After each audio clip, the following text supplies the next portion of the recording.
ഇന്നിവിടെ ഈ നിമിഷം ദൈവശക്തി വെളിപ്പെടട്ടെ.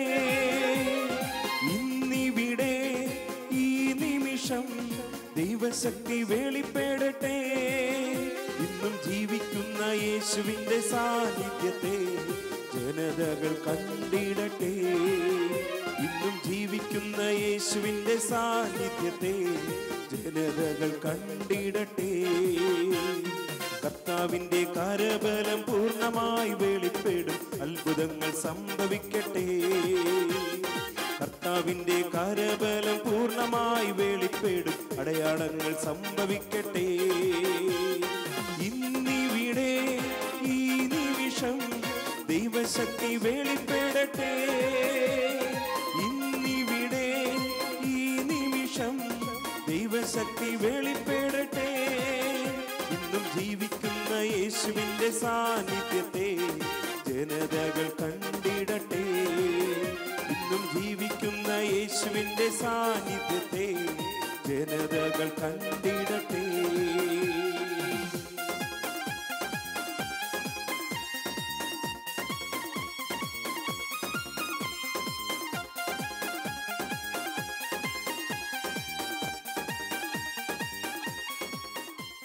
നമ്മുടെ ദേവാലയങ്ങളിൽ ദൈവാരാധനയ്ക്ക് ഒരു ക്രമമുണ്ട്. ക്രമരഹിതമായി അലങ്കോലമായി അനുഷ്ഠിക്കപ്പെടുന്നതല്ല നമ്മുടെ ദേവാലയത്തിലെ ദൈവാരാധന എന്ന് പറയുന്നത്. വളരെ വ്യക്തമായ തിരുസഭ ക്ലിപ്തമായി നിർദ്ദേശിച്ചിരിക്കുന്ന ഒരു ക്രമമുണ്ട്. അത് പലതരത്തിലുള്ള ക്രമങ്ങളാണ്. ഒന്നാമത്തേത് സമയത്തിൻ്റെ ഒരു ക്രമമുണ്ട്. സമയത്തിൻ്റെ ഒരു ക്രമം എന്ന് പറഞ്ഞാൽ, ഒരു ദേവാലയത്തിൽ, ഒരു ഇടവക ദേവാലയം പരിഗണിക്കുക, അല്ലെങ്കിൽ ഒരു ആശ്രമ ദേവാലയം പരിഗണിക്കുക, എല്ലാ ദിവസവും ഒരേ സമയം അവിടെ ദൈവാരാധനയുണ്ട്. എല്ലാ ദിവസവും ഒരേ സമയത്ത് ദൈവാരാധനയുള്ളത് കൊണ്ട് ഒരുപക്ഷെ എല്ലാ ദിവസവും ആ ദൈവാരാധനയിൽ പങ്കെടുക്കാൻ സാധിക്കാത്തവരും ഒരു ദിവസം സാഹചര്യം ഒരുങ്ങിയാൽ അന്നേ ദിവസം ദേവാലയത്തിലേക്ക് കടന്നു വരാൻ സാധിക്കുന്നത്. എല്ലാ ദിവസവും രാവിലെ ഇത്ര മണിക്ക്, അല്ലെങ്കിൽ ഇന്ന് വെള്ളിയാഴ്ച വൈകുന്നേരം ഇത്ര മണിക്ക്, അല്ലെങ്കിൽ ഞായറാഴ്ച ഈ സമയത്തല്ല എൻ്റെ ദേവാലയത്തിൽ ദൈവാരാധനയുണ്ട് എന്ന് ആ ഇടവകയിലെ വിശ്വാസ ജനത്തിന് എല്ലാവർക്കും അറിയാവുന്നത് കൊണ്ട്, അതുപോലെ നമ്മുടെ കുടുംബത്തിനും ദൈവാരാധനയ്ക്ക് സമയത്തിൻ്റെ ഒരു ക്രമമുണ്ടാകണം. സമയത്തിൻ്റെ ഒരു ക്രമം. കാരണം ഒരുപക്ഷെ പല കാരണങ്ങൾ കൊണ്ട് നമുക്കറിയാം. ഞാൻ നിങ്ങളുടെ കുടുംബജീവിതത്തിൻ്റെ അനുദിന അനുഭവങ്ങളിൽ ഉണ്ടായേക്കാവുന്ന വ്യതിയാനങ്ങളെക്കുറിച്ചും വ്യതിചലനങ്ങളെക്കുറിച്ചൊന്നും പറഞ്ഞു തരേണ്ട കാര്യമില്ല.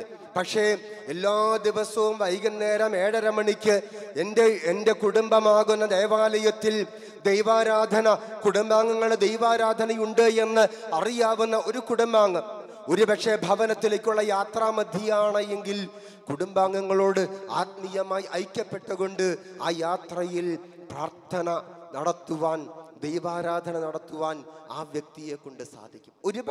ഒരുപക്ഷെ ആ സമയത്ത് ശാരീരികമായി ഭവനത്തിൽ സന്നിഹിതമാകാൻ സാധിക്കുന്നില്ല എങ്കിൽ പോലും ഏതാനും വർഷങ്ങൾക്ക് മുമ്പ്, 5-8 വർഷങ്ങൾക്ക് മുമ്പ് അച്ഛനായി ഏതാനും വർഷങ്ങളായപ്പോൾ എനിക്ക് ഒരുപാട് പ്രിയപ്പെട്ട ഒരു വ്യക്തി, ഞാൻ നേരത്തെ സൂചിപ്പിച്ചതുപോലെ വളരെ പ്രിയപ്പെട്ട ഒരു കുടുംബത്തിലെ ഒരു കുടുംബനാഥ, ഈ കുടുംബനാഥയും ഞാനും ഒരുമിച്ച് നിങ്ങൾക്കൊക്കെ പ്രിയപ്പെട്ട കുളത്തുവയൽ ധ്യാന കേന്ദ്രത്തിൽ ഒരു ധ്യാനം കൂടാനിടവന്നു.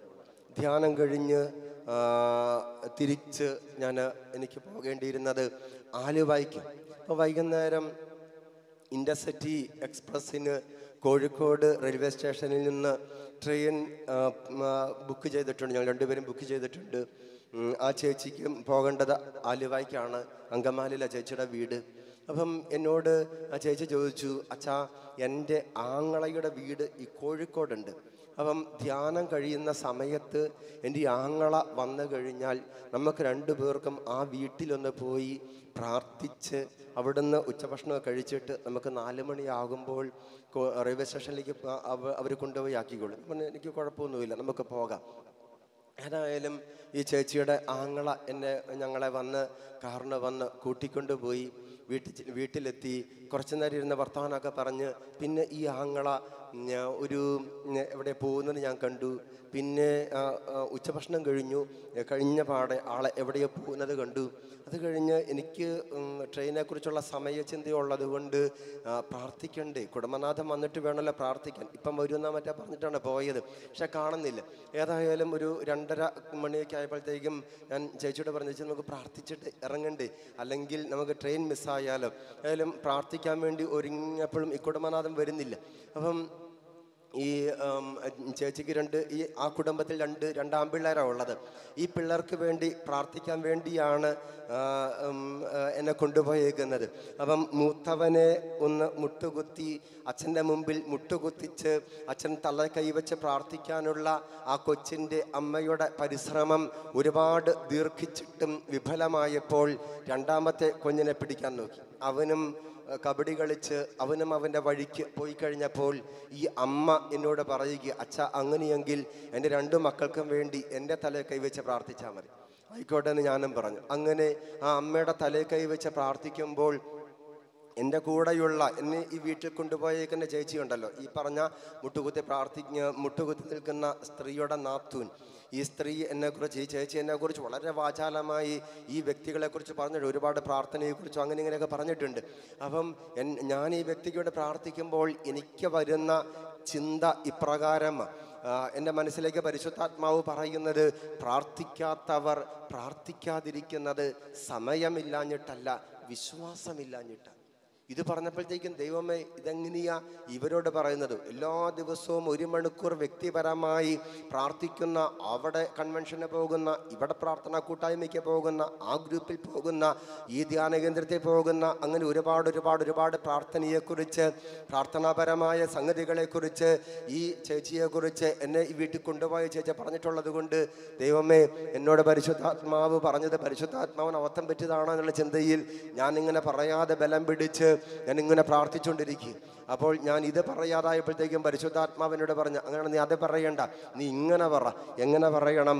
കുടുംബ പ്രാർത്ഥന വൈകുന്നേരം തന്നെ വേണമെന്നില്ല, രാവിലെ ആയാലും മതി എന്ന് പറയാൻ പറഞ്ഞു. അപ്പം ഞാൻ ഈ ചേച്ചിയോട് ചോദിച്ചു, ചേച്ചി പരിശുദ്ധാത്മാവ് എന്നോട് ഇങ്ങനെയാ പറയുന്നത്, എന്തേ ഈ വീട്ടിൽ കുടുംബ പ്രാർത്ഥനയൊന്നുമില്ലേ? അപ്പം ഈ ചേച്ചിയോട് പറഞ്ഞു, അച്ഛാ എൻ്റെ കെട്ടിയോൻ പോയത് കണ്ടില്ലേ, ഇനി അദ്ദേഹം വരുന്ന ചിലപ്പം 10 മണിക്ക് 12 മണിക്ക് ചിലപ്പോൾ 2 മണിക്ക്, പ്രത്യേക ജോലിയുള്ള മനുഷ്യനാണ്. അതുകൊണ്ട് അച്ഛാ കുടുംബ പ്രാർത്ഥനയില്ല, എനിക്കെല്ലാ ദിവസവും 1 മണിക്കൂർ വ്യക്തിപരമായ പ്രാർത്ഥനയുണ്ട്. ഞാൻ പറഞ്ഞു, ചേച്ചി വ്യക്തിപരമായ പ്രാർത്ഥനയും കുടുംബ പ്രാർത്ഥനയും രണ്ടും രണ്ടാ. പരിശുദ്ധാത്മാവ് പറയുകയാ, കുടുംബ പ്രാർത്ഥന വൈകുന്നേരം തന്നെ വേണമെന്നൊരു നിർബന്ധവുമില്ല, രാവിലെ ആയാലും മതി.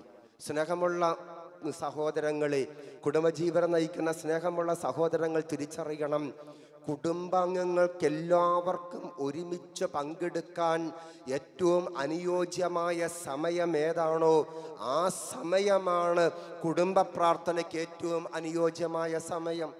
അത് സായാഹ്ന പ്രാർത്ഥനയെന്നോ നിശാപ്രാർത്ഥനയെന്നോ എന്നൊന്നും അർത്ഥമില്ല. ഒരു കുടുംബത്തിലെ കുടുംബാംഗങ്ങൾക്ക് ഒരുമിച്ച് ആയിരിക്കുവാൻ ഏറ്റവും ഉചിതമായ അനുയോജ്യമായ സമയം. പക്ഷേ അത് ഓരോ ദിവസവും മാറരുത്, ഓരോ ദിവസവും വ്യത്യസ്തമാകരുത്. എല്ലാ ദിവസവും ഒരേ സമയത്ത് കുടുംബത്തിൽ കുടുംബ പ്രാർത്ഥന. അങ്ങനെ കുടുംബാംഗങ്ങൾ ഒരുമിച്ച് ദൈവത്തെ ആരാധിക്കുന്ന ഒരു ദേവാലയമായി നമ്മുടെ കുടുംബങ്ങൾ മാറുന്ന ഒരു അവസ്ഥയുണ്ടാകണം.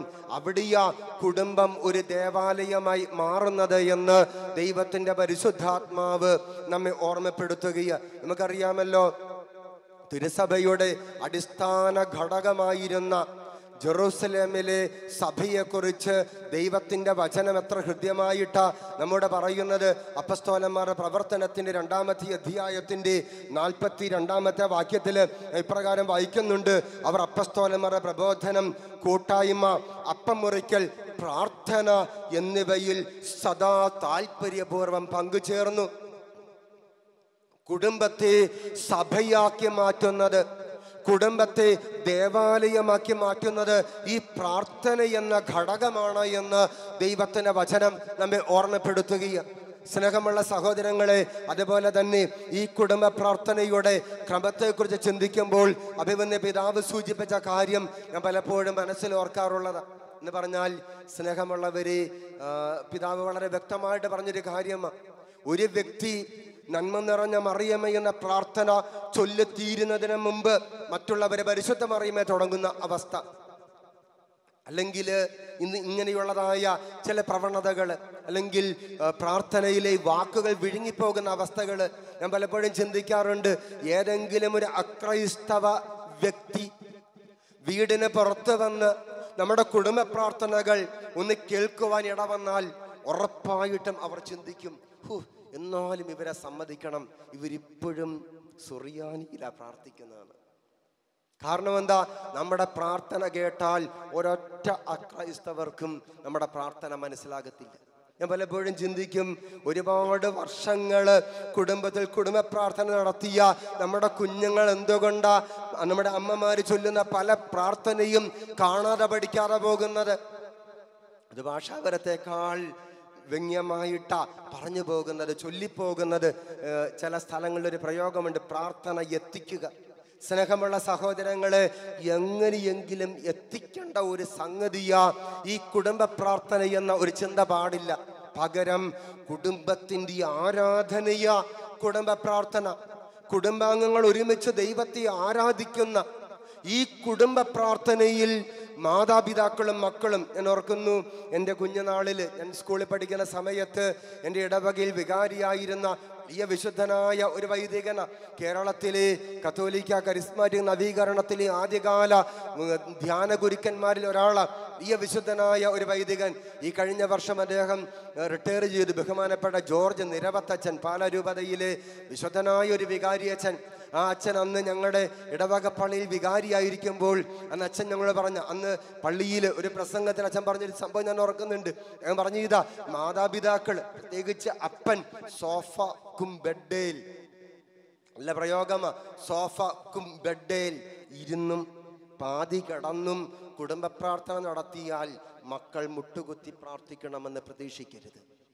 സ്നേഹമുള്ള സഹോദരങ്ങളെ, അപ്പനും അമ്മയും മുട്ടുകുത്തി പ്രാർത്ഥിച്ച് കണ്ടുവരുന്ന കുഞ്ഞുങ്ങൾ ഇരിക്കാൻ ഉറപ്പായും മടിക്കും.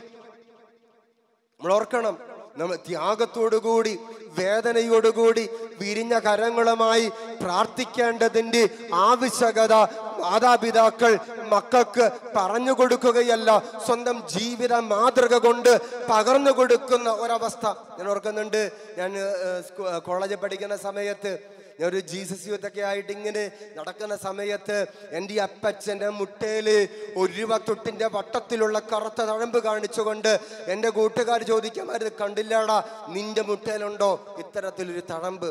സത്യമാ, ഇല്ലായിരുന്നു.